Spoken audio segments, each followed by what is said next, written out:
We are joined by Mmusi Maimane, the leader of BOSA, joining us here at the Results Operations Center. It's such a pleasure to see you again. So last time we saw you, you were in conversation, deep into it, with Phemelo Motene back at our Kaya House head offices, giving us some insight into your manifesto. But your vote has been cast, if I'm not mistaken. Yes, I saw your thumb. It is. We saw it on camera. Fantastic. And how would you, I guess, describe the events and the running of today, versus, given that this is your first election as the leader of BOSA, right? Yeah. It feels like, when you finally take the project that we've worked so hard in the last 18 months, the offer that we've made about One South Africa, and then put it to the test.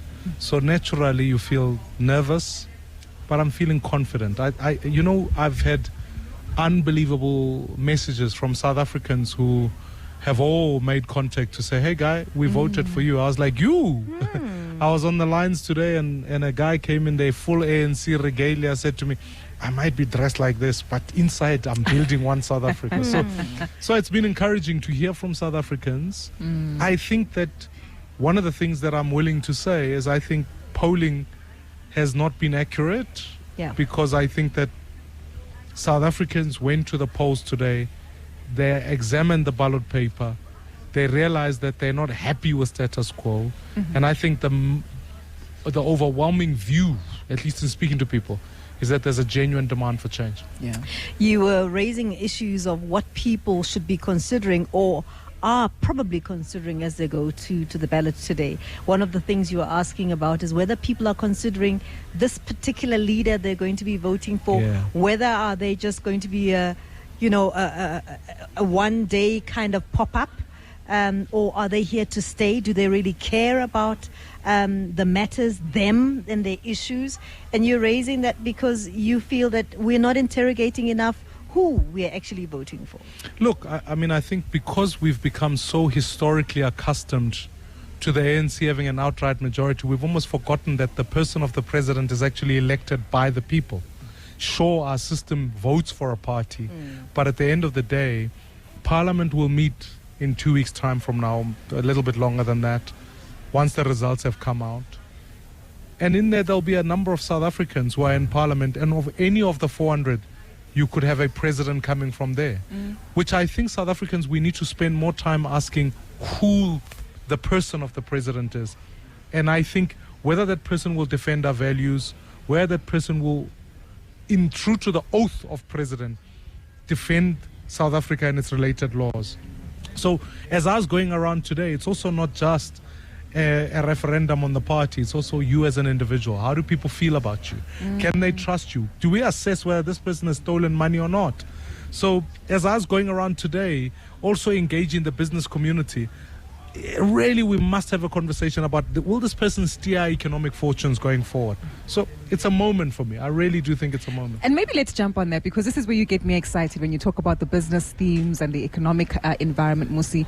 I'm sure you have your views and, of course, outcomes. You've been very clear that BOSA stands for creating a job in every home in South Africa. That in itself does need the private sector to come on board and the creation of a conducive environment, regardless of what we see in terms of the political outcomes of the elections. I'm just keen to understand your view, your vision, your drive for where we should be positioning South Africa's economy. South Africa must think of itself in two folds. We need to move our growth trajectory from a meager 0.6% to at least in the immediate future between 2 to 3% and then 5% in the long run, because if we don't achieve that, we're not going to be able to create the appropriate jobs. Secondly, I think that it's crucial that part of adding those percentage points really hinges on three things.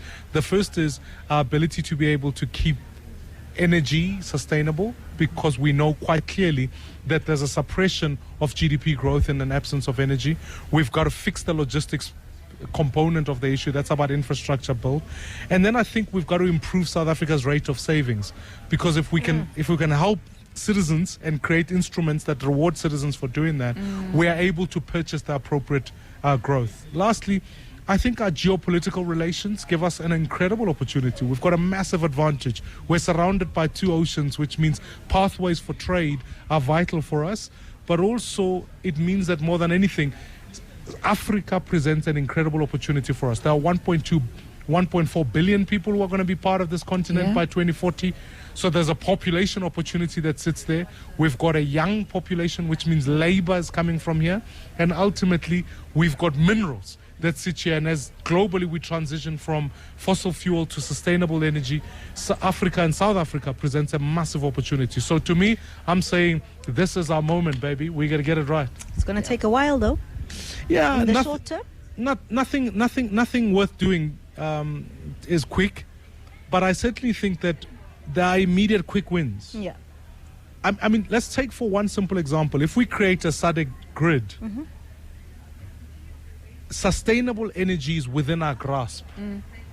The global community needs to invest in sustainable projects, which means we can incorporate gas, wind, and hydrogen as we go forward. So given those three components, the job output from there is important, but also immediately it means that the infrastructure build allows us to diversify where we spend on that. I think looking at EU countries' growth trajectory, China's growth trajectory, the US growth trajectory, those are starting to find ceilings as they go. Africa is a massive opportunity, and I'm saying let's get it right. It's a tricky one, though, Gugu, because as those other economies slow down, because we rely so heavily on those economies, it's difficult for us to look towards Africa as its own engine to grow this economy. Which is necessary, though, and we have actually witnessed some efforts, especially with the Africa Continental Free Trade Area Act, trying to bolster interregional trade, which currently sits at 11 or 14% is typically the average, and we really need to see a lot, an increase in terms of that movement. But it goes back to policies again, Mmusi, how it is that we move our people around the continent, access to visas, the partnerships that we actually see, and this again speaks to the kind of political will and partnerships that we need to see across the continent. I'm keen to also get your views on that, the importance of South Africa's democracy in those engagements with many of our peers, not only across SADC, but the continent at large as well, given the partnerships we have. What South Africa must decide for itself, and at the risk of sounding preachy, are we the thermometer to the continent, or are we the thermostat to the continent? The difference is? If you're a thermometer, it means you just take your temperature from what's going on around you and you just follow suit. So we can follow the trajectory of other economies. But if we really want to set the temperature, the immediate thing that we've got to do is ensure that we get the best leadership to start. At this point in time, the dilemma with Africa and many African leaders is they look to us to say, if your leaders are corrupt, it normalizes corruption. If your leaders don't have a vision around how to digitize this continent, it means that other parts of Africa are struggling. And this is not the first time that we begin to see leadership that's able to steer Africa. Don't forget, we went through a period where we had President Mbeki, President Obasanjo, and you created a spine in Africa, and suddenly there was bilaterals. We're able to see that growth in the continent. True. We've got to restore that going forward, because as South Africa, Nigeria, Kenya, that spine begins to connect with leaders that are strong, taking it forward, younger visionary leaders.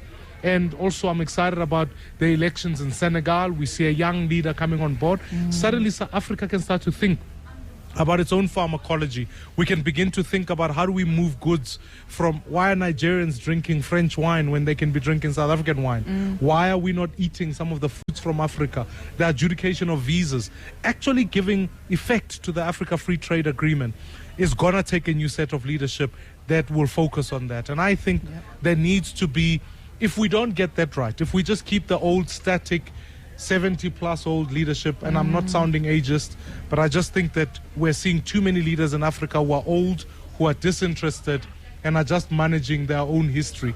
I think we're going to struggle. This is a moment. You spoke about the low-hanging fruit being energy. Lots of people have been saying this, what we're seeing currently is not sustainable. It's almost, a plaster. Do you believe where we are sitting right now, we are going to see this kind of sustained generation of energy, or do you think it's also a plaster?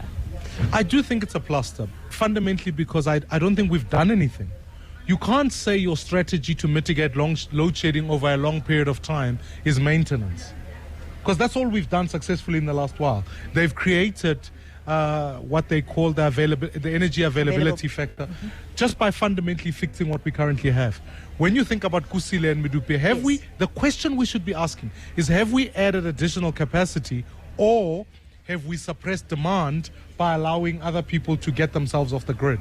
And I think it's the latter rather than the former.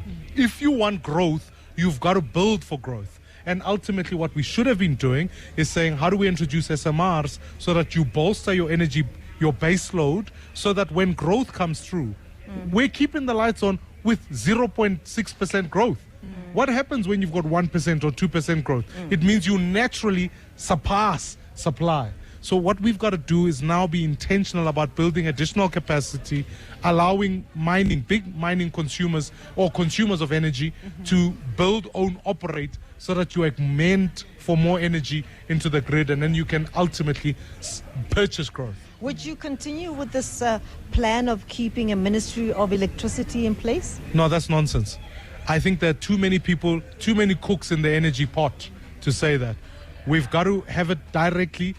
I would keep one ministry that focuses on energy and sustainability so that environmental can come into that. I'd formulate that ministry, and I wouldn't be bothered about having multiple, a minister of electricity and a minister of this, of coal and all of that. It's nonsense. Yeah. Let's keep it centralized so that we can hold one person to account.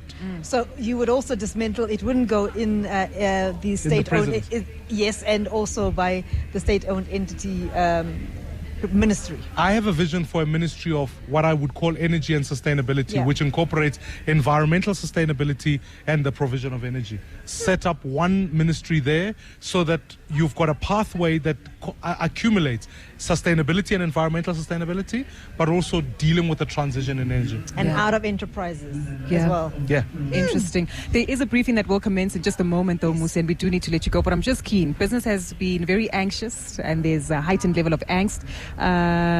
With your participation as a leader in government and leading government in South Africa, what I think it will create a better partnership. You don't have to partner around corruption. You can partner with a government that literally hears you out. So I think this grand coalition of the opposition will be good. I can understand market anxiety, but what I'm saying is let's elect the best president, the best finance minister, and let's make sure that we free up the state to perform what it needs to do so that the private sector can do its job. Leader of Build One South Africa, Mmusi Maimane, thanks so much for your time. Much appreciated. Thank you so much. Thank you.